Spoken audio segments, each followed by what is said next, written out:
Hello. So for this week's platform analysis, I chose the platform TikTok, and then I chose the issue of the recent Texas flash floods that have been happening and just causing a lot of devastation. And so on TikTok, it's a short form media platform, and so people are able to create these short videos of just like these like dangerous rescues or like really like dramatic flooding like of homes, and just kind of post that.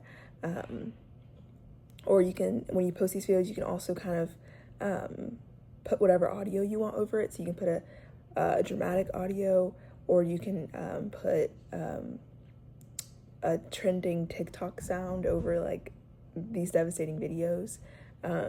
These are kind of just some of the features of the app that like circulate, more about this issue. Another feature is like the duet feature. And so you can see like a video, it's like a side by side. One video is like of this devastation that's going on, and then the other side of the video is someone reacting to it. And so it kind of becomes reaction content. And so I think there are people out there that are trying to like genuinely like raise awareness and like help the people in Texas, but then there's a lot of people that are kind of using the app's features to kind of for relevance or just content. Another big thing that helps the circulation is just like hashtags. And so I in my discussion post, I included some of the hashtags that you'll see, but you'll see like flash talk, Texas floods, like stuff like that.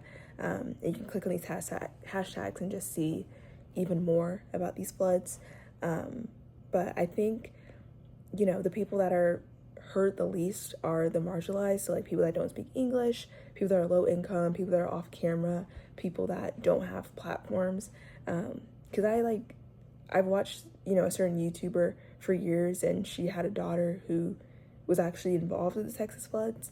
And so of course they're getting a lot of attention, but then there's a lot of people, because she has like a platform that's popular, but then there's a lot of people that don't have that platform, and that are in like serious need of help from this devastation, that just don't get to shape the narrative at all.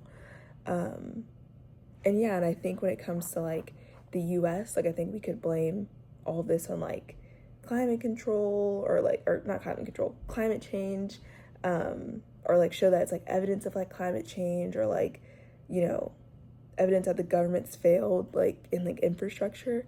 But I think to an international audience, like it could be like, I don't know, seen as like kind of like entertainment, because if they don't have the context of what's going on, it's kind of like, oh, like look at America, like, anyways. But and then I feel like this kind of ties into like the theme that you see a lot, like that I've seen a lot in this class, of like the people that need the most help are often the ones that get the least coverage. And so I don't know, instead of like focusing on more on the people in these communities, like I think TikTok focuses maybe on the dramatic side of things, and like I don't know, like the people that are in like the limelight, or they kind of focus on like using this tragedy for relevance for themselves. And so I don't know, I just feel like I've seen that throughout the course, whereas there's other people that need more help that just don't have that voice. And so